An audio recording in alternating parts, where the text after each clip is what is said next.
कौन है ये रतन टाटा जिसे 55 साल छोटा लड़का जो साए की तरह रहता था? रतन टाटा जी के बेहद करीब आखिर क्या है? इन दोनों के बीच का रिश्ता, कोई कहता है बेटा है इनका, कोई कहता है सच्चा दोस्त। क्या रतन जी के गुजरने के बाद ये 31 साल का लड़ेचका बनेगा रतन जी की कंपनी का मालिक? आखिर क्यों सोशल मीडिया पर ये लड़ेचका हो रहा है वायरल? चलिए हम बताते हैं। बुधवार 9 अक्टूबर को देर रात भारत ने एक रतन टाटा खो दिया। पूरा देश टाटा समूह के मानद चेयरमैन और देश के दिग्गज उद्योगपति के निधन से शोक में है। खेल, राजनीति, कारोबार, मीडिया, मनोरंजन, हर क्षेत्र की हस्तियां रतन टाटा को श्रद्धांजलि दे रही हैं। इस बीच रतन टाटा के दोस्त जो उनके बेहद करीबी भी थे, उनका एक पोस्ट सबका ध्यान अपनी ओर खींच रहा है। मुंबई निवासी शांतनु नायडू, जिसकी उम्र अब भी 31 साल है, वो देश के उद्योगपति रतन टाटा का करीबी दोस्त बना गया। यही नहीं, उनकी दोस्ती को लेकर मीडिया में ये चर्चा भी होने लगी थी कि वे टाटा समूह के नए वारिस हैं। हालांकि ऐसा नहीं था। रतन टाटा के बेहद करीबी दोस्त शांतनु नायडू के साथ कैसे हुई दोनों में दोस्ती, चलिए बताते हैं। रतन टाटा के निधन के बाद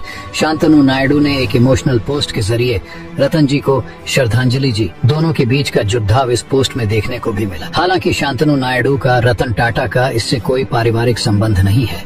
रतन टाटा ने उनकी प्रतिभा से प्रभावित होकर खुद फोन करके कहा था कि मेरे असिस्टेंट बनोगे। नायडू ने अपनी पोस्ट में लिखा, रतन सर न केवल एक उद्योगपति थे बल्कि वे एक गुरु, मित्र और मार्गदर्शक भी थे। उनके साथ बिताए हर पल में मुझे जीवन के असली मायनों को समझाया। मैं अपनी बाकी की जिंदगी इस दोस्ती के कारण मेरे अंदर पैदा हुए खालीपन को भरने में बिताऊंगा। प्यार की कीमत दुख है, अलविदा मेरे प्यारे लाइट हाउस। शांतनु नायडू मुंबई के रहने वाले हैं। शांतनु नायडू का जन्म 1993 में पुणे, महाराष्ट्र में हुआ था। अपनी प्रतिभा और समाज सेवा के दम पर रतन टाटा के दिल में जगह बनाने में कामयाब रहे। दरअसल शांतनु नायडू ने आवारा कुत्तों के लिए रिफ्लेक्टिव कॉलर बनाए थे ताकि अंधेरे में वाहन चालकों को वे दिख सकें और टक्कर न हो पाए। इस बारे में पता चलने के बाद रतन टाटा ने नायडू को बुलाया। तब पहली बार रतन टाटा और शांतनु नायडू की 2014 में मुलाकात हुई। उन्होंने शांतनु को उनके साथ काम करने का ऑफर भी दिया। बता दें कि शांतनु नायडू ने कॉर्नेल यूनिवर्सिटी से MBA की पढ़ाई की है। इसके बाद वह चेयरमैन ऑफिस में डिप्टी जनरल मैनेजर के तौर पर टाटा ट्रस्ट में शामिल हो गए।